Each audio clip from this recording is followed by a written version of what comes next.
Okay, welcome everybody to today's Natural History Live, Soldier Flies and Allies, what they are and how to find and record them.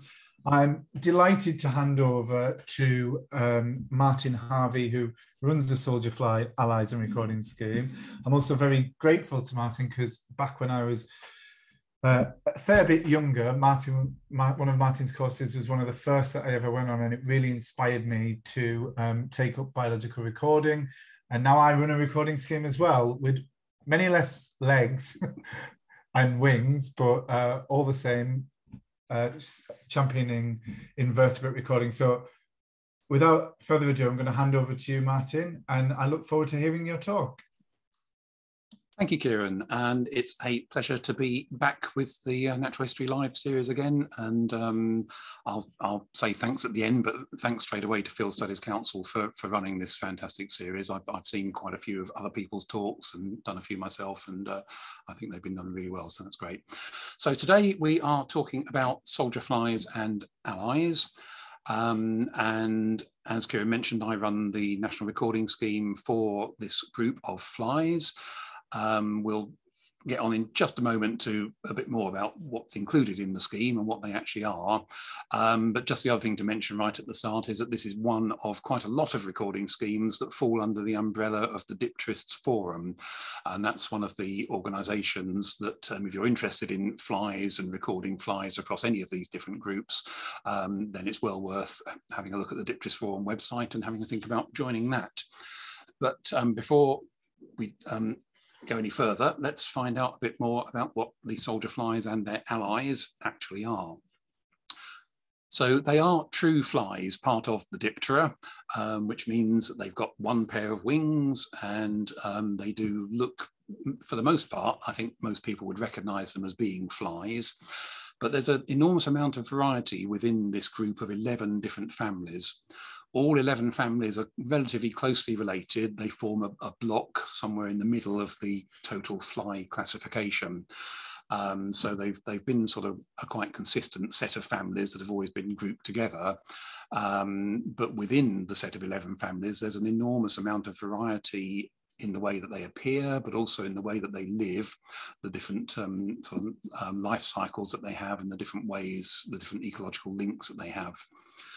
So on the top row, this is running from the families with the greatest number of species down to the families that just have a few species in them. So starting off with the soldier flies themselves, and then on the top row, they're followed by the horseflies and the robberflies. They're all three of those families do have quite a lot of species in them, but very different again in the way that they live. And we'll say a bit more about the bigger families as we go through the talk. Second row, we've got our snipeflies, stiletto flies, bee flies, and water snipeflies. And obviously the bee flies are the ones that are probably most familiar to the largest number of people. And as you will probably be aware, we run a big bee fly watch project in the spring every year, which we spoke about in an earlier talk. And I'm not going to say very much about bee flies today. We will come back to just give a quick update on this year's results towards the end, but I'm not going to say much more about bee flies because we've covered them in another talk. And then the final row on this screen shows you some of the families that only have a few species in them. The hunchback flies, window flies, wood soldier flies, and all flies. And I'm not going to get a chance to say very much about those once we get past this slide, because we can't cover all the species today, unfortunately. But just to sort of emphasize the variety of ways in which these flies live, if we pick out the hunchback flies, for instance, so we're looking at the fly on the bottom left of the screen here, they are really odd looking creatures, and you can see where they get their name from with that tiny little head and the big hunched thorax behind it. They can fly, they do in fact hover around bushes sometimes, but they're quite elusive creatures, and I've only seen them a very few times. But just occasionally you can stumble across them and get them in decent numbers. But these particular flies get their own back against the spiders. They lay eggs which hatch into quite mobile, very tiny larvae. And the first thing the fly's larvae do is to wander around and see if they can find themselves a spider. And if they can find a spider, the larva attaches itself to the back of the spider and feeds as an external parasite on that spider, and gradually grows in size, and I think does eventually kill the spider, and then the fly larva pupates and the next generation of hunchback flies emerges. So in the perpetual battle between spiders and flies, it's not always the spiders that come out on top. Is there anything else we should pick out before we leave some of the families that we won't get a chance to come back to? Window flies, perhaps. So that's on the bottom row again, the second from the left. They're called window flies because you do often see them on windows. And in fact, I think my photograph there is taken on a window frame. And these have larvae that are predators of other larvae that live in dead wood.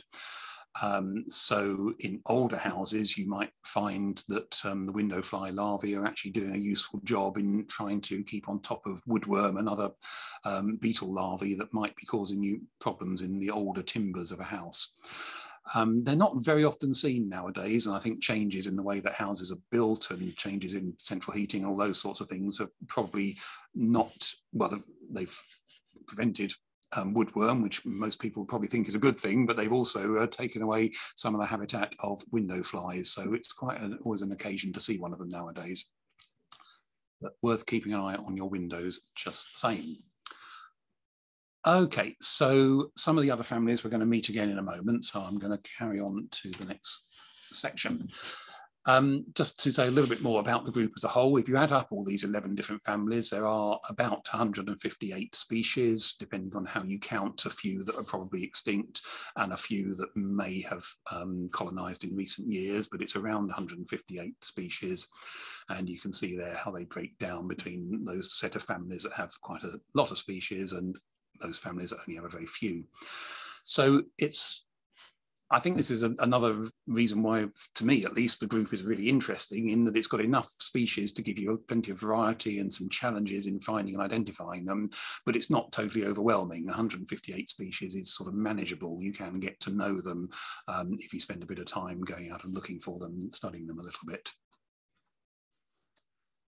So we'll start off by looking at a few of the soldier flies themselves in a bit more detail. And even within soldier flies, there is quite a lot of diversity in their appearance. Many of them are brightly coloured, but there are also some small blackish ones. A lot of them, one of the things that you sort of pick out that indicates they are a soldier fly is that they have this rather broad and slightly flattened abdomen. So they are almost looking a little bit squashed, some of them, when you see them. There are some characteristics of the wing venation that are useful for confirming you've got a soldier fly, including this small discal cell, which is that little sort of almost circular cell in the middle of the wing, which are not all soldier flies have a very small discal cell, but they all do have a discal cell, and for a lot of them it is that quite small circular shape. Many soldier fly species are particularly associated with wetland habitats, and many of them are really good indicators of high quality wetlands. They're actually very vulnerable to change in things like water quality and the type of vegetation in the wetlands. So sites where you get a good range of soldier flies are really very significant and important wetland sites usually. But there are some other habitat links as well, and some of them do very well in gardens. Their larvae in general, we'll see a bit more about the larvae in a moment, but most soldier fly larvae develop in decaying matter of one sort or another. And there are some species that will very happily breed in garden compost heaps. So there are some that you can see quite regularly in your garden.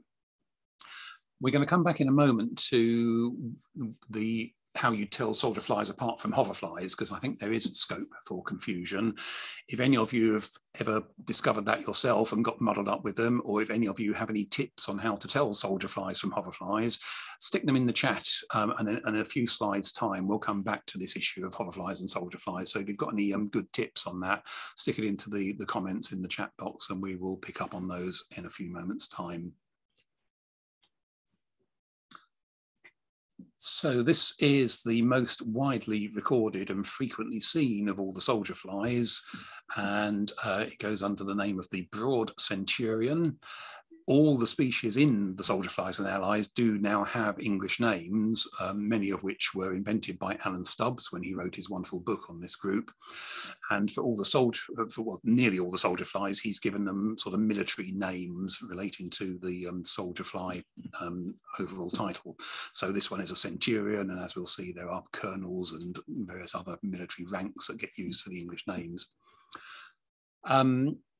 And this one is one that, as I say, is seen very widely. This is, in fact, one of the ones that will breed in garden compost heaps, but also in decaying vegetable matter in many other locations as well. So you can find it in quite a lot of different habitats.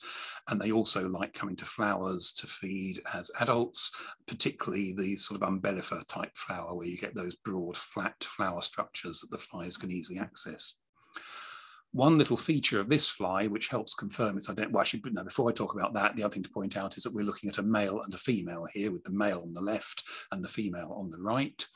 And there's usually quite an obvious colour difference in this species between the male and the female.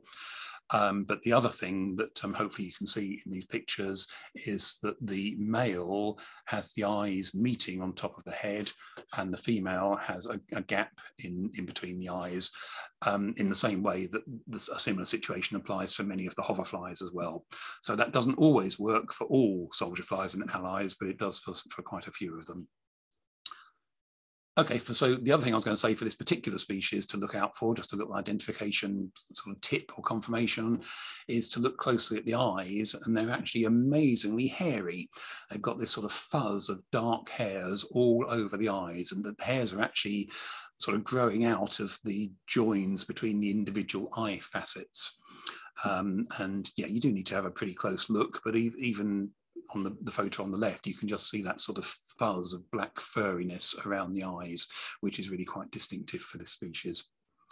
And it is one of our most widely distributed soldier flies. It avoids the upland areas, but apart from that, you stand a good chance of finding it pretty much everywhere. Obviously a bit less well distributed in Scotland, but it's one of the ones that you should be able to find in a lot of different places. Couple more examples and showing some of the more colourful soldier flies, and they really are very beautiful creatures. And one thing that's not so easy to appreciate from the photos, however, is that a lot of them are rather small creatures. So the one on the right here, the three-lined soldier with that glorious green coloration, is absolutely extraordinary, but very, very tiny and very easy to overlook. And these are both wetland species. So if you are out in wetlands looking for soldier flies, you've either got to be keeping your eyes open for really tiny creatures, or you need to go out with a sweep net and see if you can run that through the vegetation, and you might pick them up that way. We haven't yet said why they're called soldier flies, and the story is that it's based on their sort of martial appearance, in terms of having stripes, a bit like the stripes that you might get on a uniform. But the other part of the story about their martial side is that you can just about see on Nigel Jones's photo here that a lot of them have little spikes on the back of the scutellum, which is on the back of the thorax. And there are those sort of spear-like structures that stick off the back of the scutellum, which also perhaps gave rise to the idea that they were soldiers in some way. So those are two really colourful ones.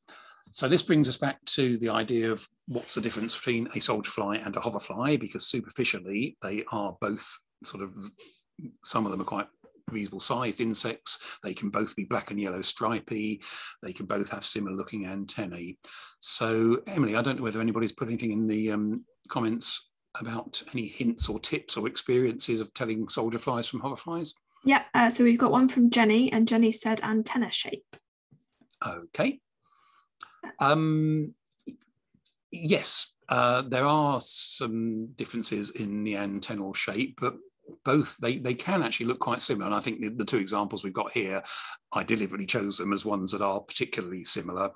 But on both sides of the equation, there's actually some variety in the antennae shape between soldierflies and hoverflies. So some hoverflies have long antennae and some short, and some soldierflies have long antennae and some short. And there are some differences once you get really familiar with them, but it's not always the most obvious thing to see in the field, at least. Anything else in there at the moment, Emily? It's the only one. We've got a couple of questions, unless you want to save them for the end. I think we'll save those for a little bit later on, if that's okay. But yeah, hopefully we will get back to those. Okay, thank you. So a couple of things I wanted to pick up on the differences. One is to do with their behaviour. And hoverflies, of course, are famous for hovering, and soldierflies don't really do that, at least not in the same way. You do get some soldierflies, and some of the allies will actually form mating swarms, but even there, they're not so much hovering as sort of moving up and down in a group. So, and certainly when you see a fly hovering around a flower, it's much more likely to be a hoverfly than it is a soldierfly. Soldierflies tend to sit quite still on flowers, and then when they fly, they have quite a direct flight from one place to another.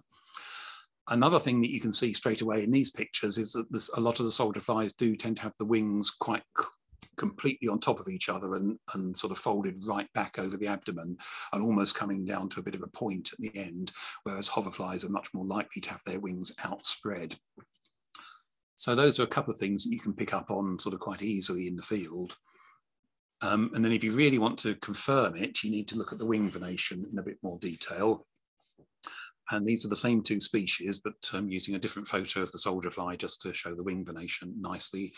And we mentioned earlier on about this discal cell that the soldierfly group have, as that small sort of vaguely roundish shape in the middle of the wing. And hoverflies don't have a cell of that sort of type in the same place in the wing. And then the other thing is that behind the discal cell, soldierflies, their veins are almost transparent and they sort of disappear before you get to the end of the wing. So most soldierflies have obvious veins near the front edge of the wing, and then they're pretty much transparent towards the hind edge of the wing. Whereas the hoverflies nearly always have a pretty obvious vein running just parallel to the edge of the wing, so that their venation is much more evenly spread right across the wing. So that's a really good indication that you're looking at one or the other. There are a few soldierflies that really don't look like typical soldierflies, and certainly could easily be overlooked as not being anything to do with soldierflies or hoverflies, and just falling into this general category of small black flies, of which there are very many to choose from. But if you get a chance to examine them under a lens, the wing venation should give you some clues. And once you get familiar with this particular body shape for this group of soldierflies, where they are really quite rounded and they don't have the flattened abdomen I mentioned earlier on. But once you're familiar with that, you do start to see them in more and more places. Quite tiny again, this group of soldierflies. And the commonest one is the one at the top right here, the dark-winged black, Pachygaster atra. But there are some rarer species that are pretty similar to it. So these are ones where you do really have to get a good close-up photo or have a good look at it. And one of the good things about recording soldierflies is that a large proportion of them can be identified from a good photo. At least half of the group are recognisable from photos, and if you get a really good close-up, then more than half of the group can be confirmed from photos. So from that point of view, they do make a good subject to study, even if you don't want to get into the detail of specimens and microscope work. So we mentioned earlier on that wetlands are an important feature of soldierflies, and many of the more specialised ones are only found in wetlands. And the photo here is taken last weekend when Dipteris Forum were on a field meeting in the Oxford area.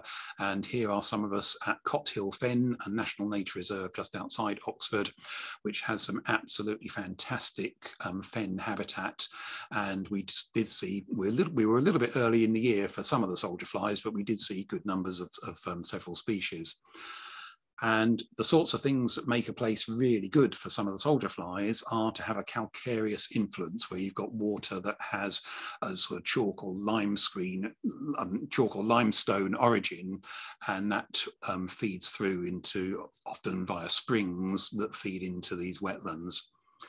And having seepages and springs and a sort of spread of shallow water across the vegetation produces absolutely fantastic conditions for soldier flies, and can also produce this tutor, which is a sort of deposition that you get out of the calcareous water, which we'll come back to in a moment. So here's a slightly closer view of part of Cot Hill Fen, with this shallow layer of water across the fen.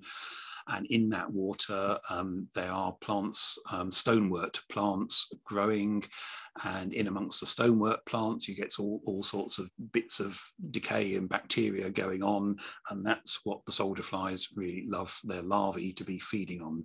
So it's partly the fact that you've got the right type of water, the right type of vegetation, and also the fact that it's shallow and therefore gets really warm in the sunshine.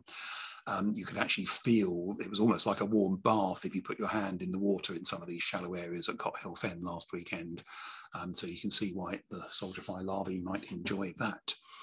And this is a rather sort of hazy picture, but this is a soldier fly larva of one of the big Stratiomys species. You can just about see it sort of spread across the middle of the photo there in the mud in this very shallow water. And I'll show you a better picture that Judy Webb has taken. Judy does an awful lot of work on conserving the fens, but also on studying some of the special plants and insects associated with them. And Judy has reared quite a lot of the soldier fly species associated with Cot Hill Fen. And Cot Hill, I think, is the only place in the country where all 4 species of Stratiomys soldier flies are found. And Judy's been doing some fantastic work rearing them out and trying to find out more about what they actually need. The picture on the top left there is a batch of eggs that one of the adult soldier flies has deposited onto I'm not sure whether that's a grass or a reed or what it is, but anyway, onto the blade of the plant there. And the eggs will hatch, the larvae drop down into the water, and eventually become really quite large. These soldier fly larvae can get up to 60 millimeters long and have quite a distinctive shape. So they can be recognized as a group, and they have this really long tail, which they use. This is, I think, in Judy's aquarium, showing one of the soldier fly larvae with its head down, feeding in the plants, but the tail is up at the water surface level so that it can still gather plenty of oxygen. The larvae pupate inside the final larval skin, so you get something called a puparium, which is the final larval skin inside which the pupa is there. And then if in due course, if all is well, the adult fly will emerge from that puparium. And you can see the fly appears to be a lot smaller than the larva was when it was full grown. This is actually the rarest of the Stratiomys soldier flies, the club-tailed general Stratiomys chameleon. And this is a really special creature that's only found at pretty much one site in England, one site in Wales, and one site in Scotland. So it's widely distributed, but very, very, very scarce. Another example of a much smaller soldier fly, the pygmy soldier fly, that's also associated, and we did in fact see it at Cot Hill, but this is in a completely different context. These photos are by Liam Olds from one of the ex-colliery sites where there are springs running across the site and with calcareous water again, which has produced more of this tufer habitat. And the whitish substance that you can see in the photos here is where the calcareous calcium has sort of precipitated out of the water. It's a very similar process to when you get scale building up inside a kettle, if you're in that sort of water area where the calcium comes out of the water. And it's these conditions which some of the soldier flies really seem to like, and the pygmy soldier fly here is laying her eggs alongside these tufer formations. So if you ever find a habitat that contains some of this tufer, even if it's quite a small area, it's worth having a really close look and seeing if you can find some of these special soldier flies. But they're not all specialists of wetlands. There are a number that you find in more widespread in terrestrial habitats as well. And this is one example, the dull four-spined legionnaire, Corysops tibialis. it's not really a dull creature, it's quite an interesting creature, but it's dull in comparison to its relative, which is a more brightly coloured fly. And this is one of the soldierflies that has larvae that live in leaf litter and potentially in compost bins and other such places, but you can certainly find them in leaf litter even in winter. And quite a few people in recent years have taken to rearing these larvae and finding out more about them. And there's the lovely photos here are from Nicola Garnham, who's been rearing some of these larvae through to adults, and Jane Thomas and a few other people have been getting involved in this. And if you go to our website, there's some really good examples of this, which is really adding to our knowledge of how to find and identify the larvae and see what they turn into. So that's something that adds to the fun of looking for soldier flies in winter when the adult flies are not around. And I think the final example of soldier flies I wanted to show you is one that we've always asked people to look out for in the early spring. We're just about at the end of its flight period now. This is the silver kernel, and if you look at the photo there on the left-hand side of the male, it has this amazingly bright silver abdomen that if you catch the lighting on it, it really shines. And the female has some slightly less shiny silvery stripes on her abdomen. And this is quite a rare species and has mostly been confined to the southeast with not that many records per year. So I'd say in recent years, we have been asking people to go out and look for this one, and it does seem to be doing quite well at the moment. The map that I'm showing at the moment is all the records up to 2020. And if we put all the records since then, you can see that it has been spreading out. And just a couple of weeks ago, Nigel Jones found one in Shropshire, which is the dot at the northwest of that map. First time it's ever been seen in that county. And a few years earlier, it was found in Leicestershire. So it is something that is beginning to spread up into the Midlands. So again, it's a wetland species, but if you've got wetlands near you, get out there next spring and see if you can find this rather lovely fly. But good to see a species that seems to be expanding and doing well at the moment. Moving on to the next family, this is a range of different horseflies. And horseflies, I have to admit, tend to be one of the ones that are less popular amongst the soldier flies group. And I'm sure there will be people in the audience who will have suffered at the hands of clegs and other horseflies, which can, of course, give us quite a nasty bite. It's only the females that go for a blood meal. They need to get protein to develop their eggs. So it's only the females that you need to be worried about. But the females, for some species, are very good at finding us to feed on. And of course, in the wild, they will feed on deer. And in an agricultural context, some of them will go for horses and cattle as well. They don't seem to be a major problem in spreading disease, but they certainly can be a problem in causing discomfort, and some people do react very badly to their bites. Not all species bite, not all species bite humans, and as I say, it's only the females that bite, and the males are flower feeders, do play a role in pollination. So as with most wildlife examples, there's lots of links to ecology and food chains and ecosystem services where they do quite a lot of good, as well as causing us some distress. And one of the things about horseflies is that they have absolutely beautiful eye patterns in a lot of the species, not all of them. Some of them have quite sort of typical fly eyes, but some of them, as you can see on the right-hand side here, do have these extraordinary colours. And it doesn't seem to be fully known as to why they have these colours, but it does seem to be something to do with the way that they perceive light, particularly in dappled shade situations, that the function of the eyes that produce these colours do seem to be adaptations to finding each other in some of those dappled light conditions, according to the last lot of research that I looked at anyway. I'm not going to say a lot more about horseflies in this talk, but I couldn't resist talking about a really nice bit of research that was done a few years ago, which seems to quite convincingly argue that one of the reasons that zebras have stripes is to avoid the attention of biting flies, including some of the horseflies. And this is, I think, a really nice bit of research work that was carried out looking and using video camera work to trace the trajectories of flies around horses compared to zebras. And looking at the pictures on the left here, the little red lines show the way that flies approach and land on horses, and they seem to do it much more readily for plain horses than they do for striped zebras, which is a really intriguing finding in itself. So they wanted to investigate this a little bit further, and they carried out some experiments on horses, and this is the chart on the right-hand side, whereby some horses were given a plain dark coat, some were given a plain pale coat, and some were given a stripy coat.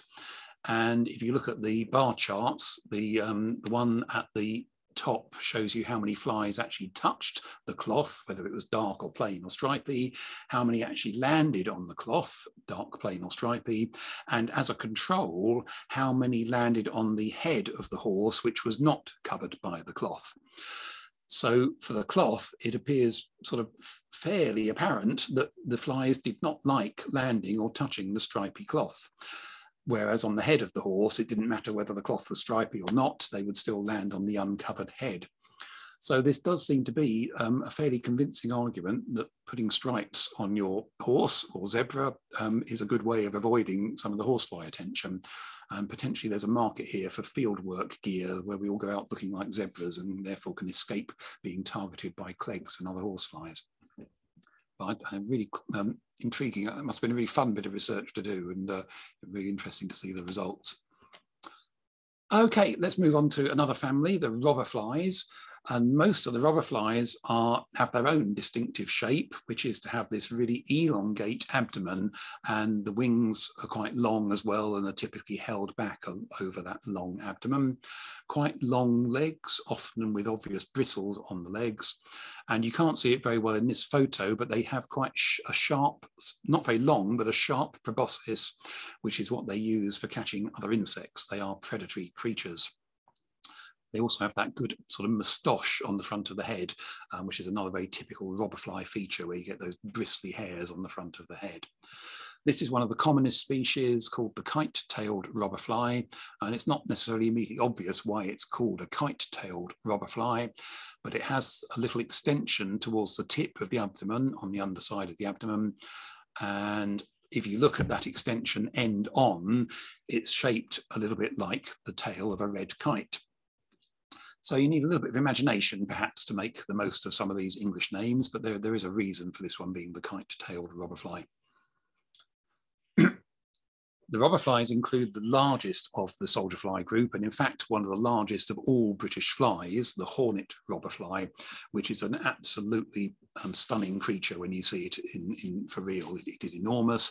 It's a ferocious predator of other insects, including quite large ones such as grasshoppers. And it flies around at a very rapid speed. It seems to almost instantaneously be able to transfer itself from one place to another, and you can barely see the flight. It happens so quickly. It's pretty much a southern species. The map here is showing all the records that have ever been, and unfortunately it has been lost from parts of its range, and it's no longer known from East Anglia, for instance. But in the south of England and parts of Wales, it's still doing quite well at the moment and seems to be reasonably stable. It's associated with grazing animals, and the picture at the top left here, these wonderful pictures by David Williams, shows a female laying her eggs underneath I think that's a cowpat. And they don't feed directly on the dung, but the larvae of the robberflies are predators of other creatures living in the dung. So there's quite an interesting sort of food chain going on around the dung there to start with. And I think this is the other robberfly example that I wanted to show you. And this is a really intriguing one and a rather lovely, brightly patterned robberfly, at least in its leg colours. And this is known as the Devon red-legged robberfly.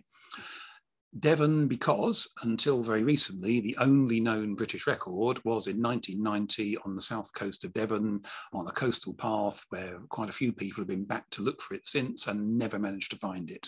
So it really seemed to be a one-off occurrence that had perhaps just got blown in from somewhere. However, in 2016, it suddenly popped up in Shropshire.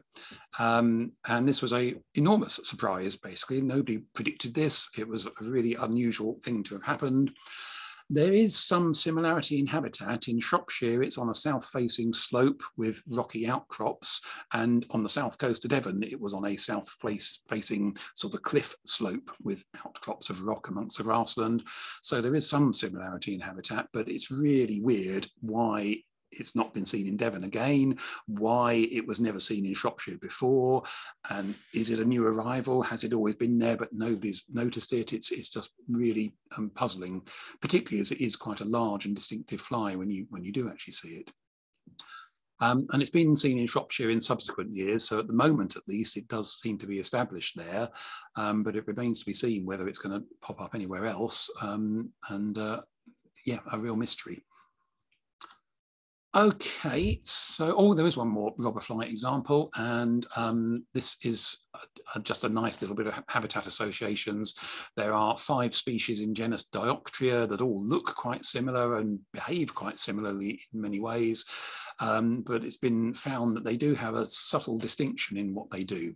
So the violet black-legged robberfly is in low vegetation in grassland, and then you usually find the next one slightly up into the taller vegetation, about 1 metre above the ground, and then we move up into the scrub and the trees, and another species there, a little bit higher into the scrub. And the rarest of them, or at least the one that is least often recorded, is the orange-legged robberfly, and possibly it's not often recorded because it tends to be much further up into the trees, at least 2 metres above ground level. And it's really interesting when you see these flies to work out whether they are in fact doing what they're supposed to. And of course they don't always, you do find them at different heights as well, but there does seem to be a fairly consistent pattern that this is the place where you're most likely to see them. And it's these sorts of behavioural and ecological aspects that all add to the interest of going out and looking for these creatures. Right, I'm going to have to try and speed up a bit because time's getting on, but we're now moving into another family, the snipeflies, which are a family that not very much is known about, and probably most people don't necessarily have never heard of or know much about. But as you can see from the map here, this particular snipefly, the downlooker snipefly, is a very widespread and frequent fly, called the downlooker because you typically see it sitting on a tree trunk or a fence post in head-down fashion. What it's doing is a bit of a mystery. They don't seem to feed as adults, and we don't have a really very good idea of what their larvae do either, although the larvae seem to be found in soil or in decaying woodland, in decaying wood. But I think there's still a lot to be found out about this family. They typically have these quite long legs, and they sort of sit well up on the legs. So there's quite a characteristic look to them once you get your eye in for them. This particular one, the downlooker snipefly, has these black cloudy markings on the wings. So there's some black spots, but there's also sort of greyish black clouds on the wings as well, which is very distinctive for this species, plus one other much rarer one that is very similar, but only found in chalk grassland in the Chilterns and in Surrey. Another example, one of my favourite flies, quite a tiny one, this one, but I love the bright green eyes and the really delicate stilt-like legs of this little snipefly, which is also a fairly widespread species in the southern half of Britain. So that's another really good one to look out for. This one doesn't have the cloud black markings on the wings, it just has that one black dot on the edge of the wing. And the final snipefly example, this is a real enigma. I cannot explain that distribution map. There's a scattering of records in the south, mostly associated with woodlands, and it's known as the wood snipefly. And then one in Ireland, one in Scotland, and one all the way up there in Orkney. And the photo of the fly here is from Orkney. Orkney is not particularly famous for its woodlands, and what the wood snipefly is doing up there, we have no idea at the moment. What its larvae do, we don't really have any idea. It really is an enigma, this one. Very rarely seen fly, usually just 1 or 2 records and not even every year. However, at the Dipteris Forum meeting near Oxford last weekend, we saw at least 4 of them. So in fact, we've just had our best year ever for wood snipefly. So at least in some places, it does seem to be hanging on. But yeah, a real mystery, that one. Okay, let's talk a little bit about the recording scheme then. The scheme started quite a while ago now. I am the 4th person to have the privilege of being in charge of it. We did have an atlas in 1991, but of course time moves on. We've got a lot more records now, and we are starting to, we have produced another atlas which is up on the website, and the records get shared onto the NBN atlas and so on. So as you can see, the amount of recording has greatly increased in recent years, and that's fantastic to see. It is building up our knowledge of what the species are doing. This is the atlas that we put on the website, just so it's not published as a book, but it is published as a PDF on the website. And this shows you the total number of records per square all across the country, which looks like pretty good coverage, although all those pale squares are fewer than 50 records per square. So there's a lot of ones that don't have very many records. And if you look at how this translates into species richness, I think the pattern here is there's a lot of, it's partly linked to how much recording has been done, of course, but I think there generally is a pattern that you get more species in the warmer areas of the south, but there are some genuine hotspots further north as well, and the one in the sort of central northern part of Scotland is around Abernethy Forest, and in the Cairngorms, where there are some special species up there that are not found further south. If you go to our website, there's hopefully a lot of useful information on there. We do publish a newsletter from time to time. I didn't manage to do one in spring this year, but we'll hopefully get another one out shortly. And there is information about the identification side of things, and the fantastic Soldierfly Bible, The British Soldierflies and Their Allies by Alan Stubbs and Martin Drake, is available from the British Entomological Natural History Society. It's a fantastic book, really well illustrated keys, really good species accounts. We have some notes on the website to go along with Alan Stubbs' book, which give you a bit more information about some of the identification problems that people have found.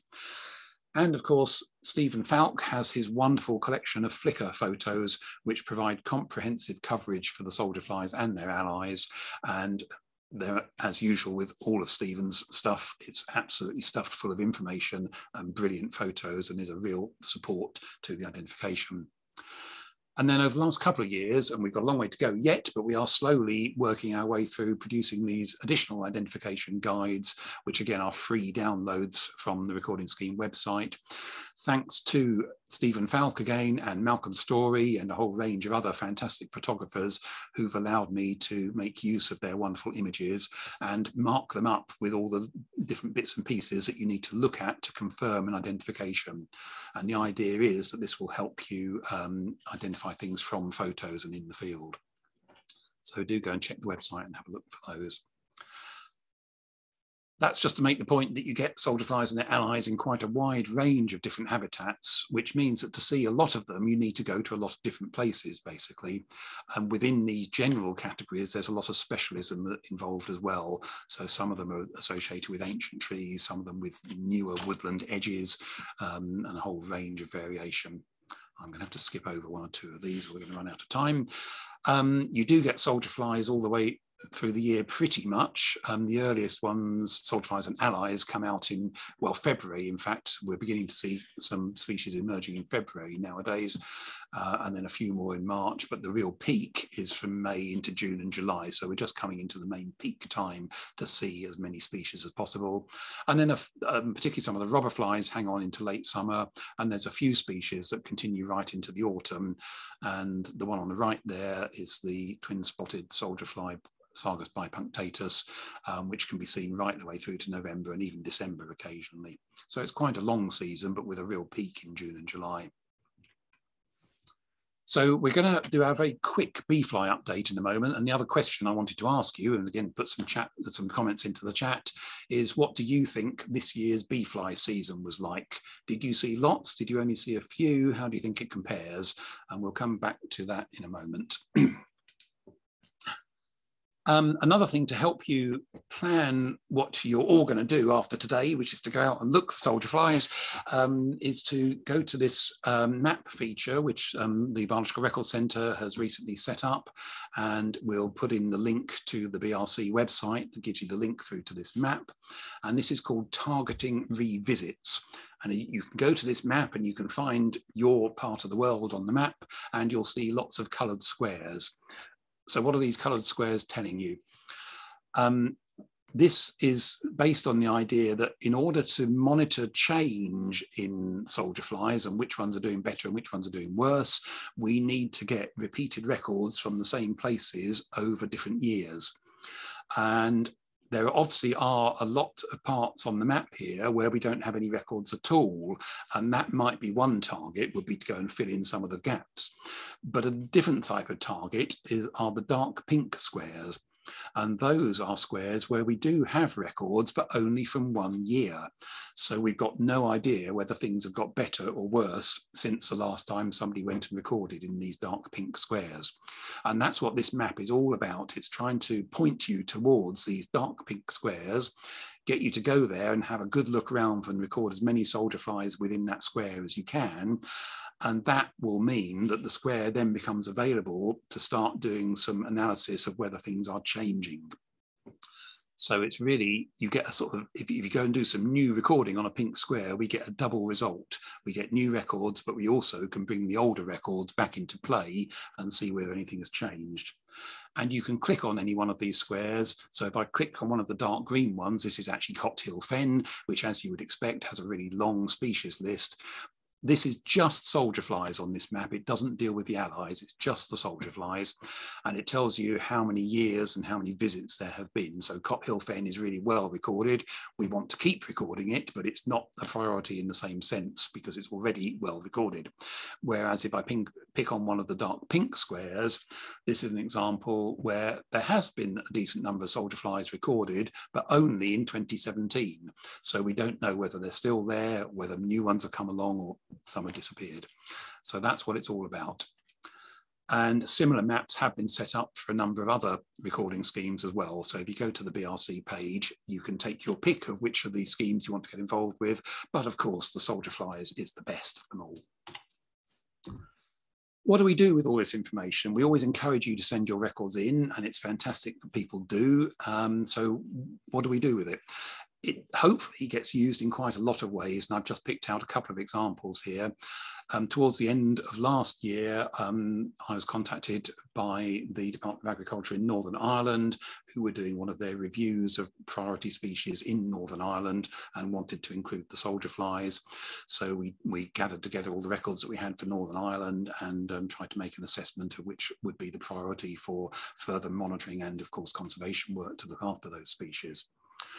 The Druid project is a project that's just started up this year as a partnership between a number of research institutions, trying to take a very broad scale look at the question of insect change and whether they really are declining, which we think they are in a lot of cases, and if they are declining, why, what is that linked to? And there's some fairly obvious reasons why they might be declining, but this project is trying to do a really big overview of lots of different data sets, including the species data sets, and the soldier flies and many others are feeding into that.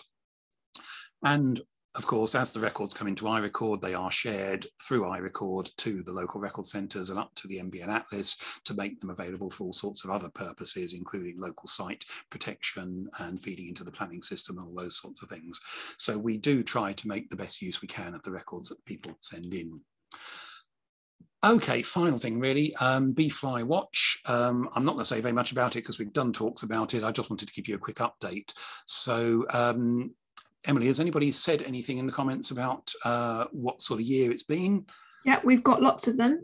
So we've got one common thing seems to be it came from Jenny, Jane and Diana. They saw lots of dark-edged bee flies. Mm-hmm. We've also had Jan who said they've seen dark-edged bee flies for the first time in Rochdale. Okay. Penny saw her first ever bee flies in 2 locations, so maybe she thinks they're doing a bit better. Debbie's seen a couple in her garden in North Devon, about the same as last year, but a little bit earlier. Andrew's seen bee major quite widespread when out and about in South Wales. Tess has seen her first dotted bee flies this year in Oxfordshire. And final one from Simon. So Simon from the garden in North Wales, seen very few early records of bee major, but then a long gap before normal number in late spring. Okay, oh, that's all very interesting and fantastic to hear that several people have seen their first bee flies this year of one species or the other, and that's always a good thing to hear. Bee flies do seem to be creatures that people just love to see and get a lot of pleasure from watching them, so that's great. There are two bee flies that you get in the spring, and they were both mentioned in the comments, the dark-edged on the left, which is the really widespread one, and the dotted bee fly on the right, which is much more restricted to the south, but has been spreading, including that record in Derbyshire near Hathersage that popped up a couple of years ago, but has not been seen again since. So these are the two species that we ask people to look for in the spring, and we do get a good, oh, that's the picking out the Hathersage record, and then we do get a good lot of records coming in. So I think it was 2016 or 2017 was the first year that we started Bee Fly Watch. The real peak there was in 2020, where we had the combination of hot weather and people stuck at home in lockdown, and they spent a lot of time looking for bee flies, and that was a really good year for them. And as you might see, it seems to have dropped away a little bit since then. And my feeling from the records that have come in so far is that 2022 has actually not been such a good year for bee flies. It's great to hear that people have been seeing them for the first time, and certainly they have been in good numbers in quite a lot of places, but the records do not seem to suggest that it's been a particularly good year for them. And if we look at that in a bit more detail, this is a slightly confusing chart because it's got all the last 4 years showing the time of year that the records appear. And if you look at the red line, for instance, that was the really good year in 2020, where we had the hot early weather and it built up to a real peak towards the middle of April.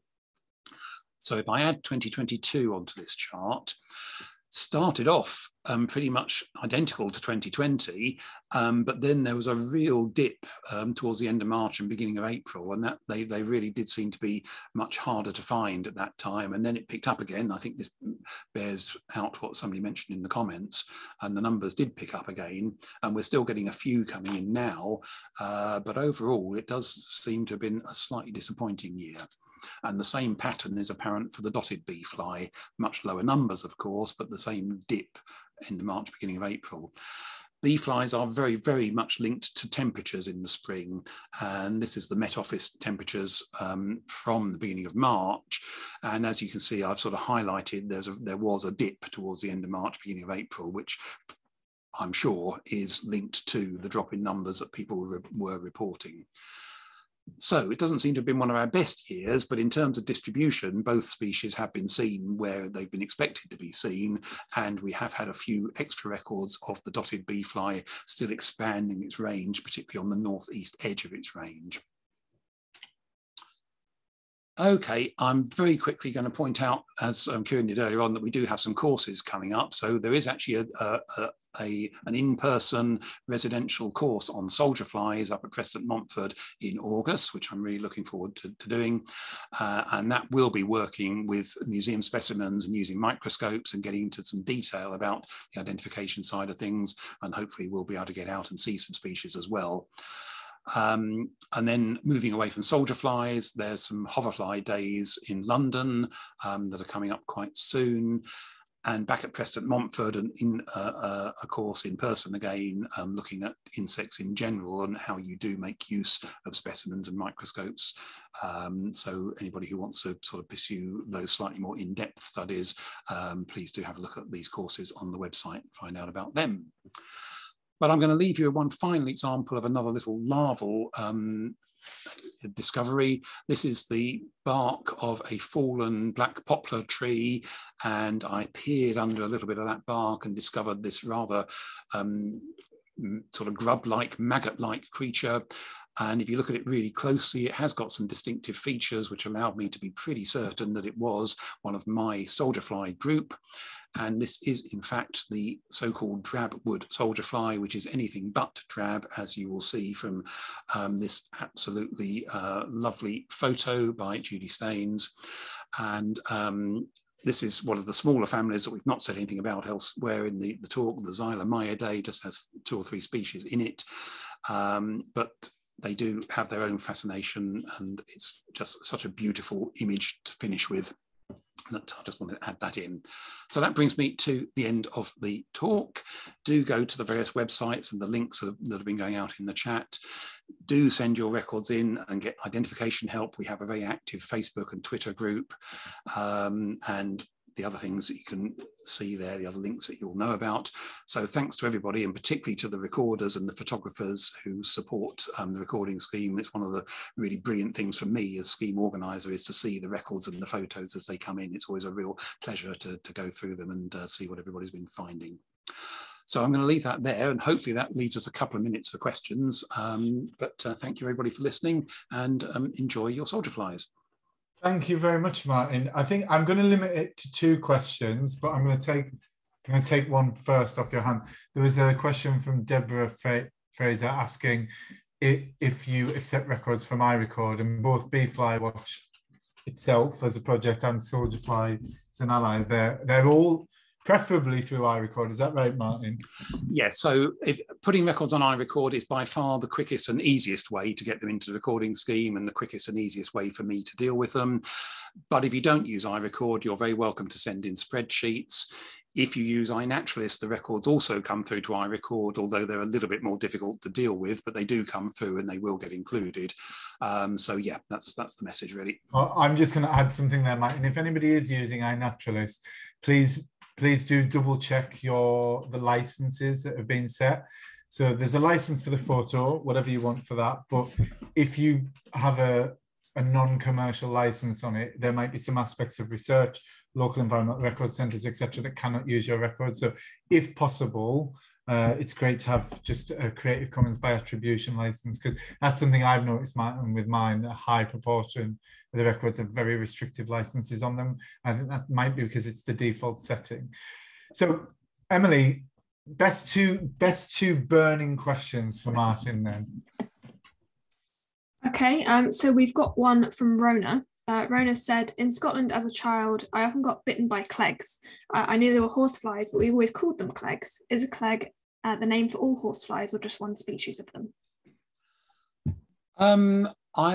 Cleg is an English name that probably doesn't have a strict scientific definition, but it's generally applied to the horseflies in genus Hematopoda, and those are the ones that have markings on the wings. So the wings are a sort of mottled grey, and those are the ones that most people seem to call clegs. There's quite a lot of other horseflies that have absolutely transparent wings without the grey mottling, and they tend not to be called clegs. So horsefly covers the whole group. Clegs are one type of horsefly, and there's a few others like deerflies is a name that people use for some of the other horseflies, but they're all horseflies, some of them are clegs. Brilliant, thank you. And one more was from Deanna. So Deanna said that they've read that the difference between the eyes in males and females in some species is due to targeting during mating season on part of the male, but they've seen in some species the eyes for females can touch as well. Are there other reasons for the differences in the eyes in some species, or why is there no difference in others? Oh, that's a very good question, and I don't think I've got a very sensible answer to it. You're absolutely right that particularly in the males that have these really big eyes that meet along the top, it often is an indication that there is something about their mating behaviour that requires them to have this really good eyesight. But also really good eyesight is needed by some of the predatory flies that are hunting down their prey, so that there are other things that sort of have an influence on this. But exactly why a lot of males have joined eyes, but some don't. A lot of females have separated eyes, but some don't. And exactly what explains all that variation, I really don't know.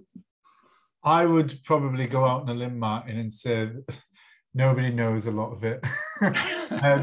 The thing we've got to remember with a group like Soldierflies is a lot of the research that exists out there will be on a relatively small number of species. So understanding the behavior and the ecology, that's really helped by submitting records. So this is where the final ask comes.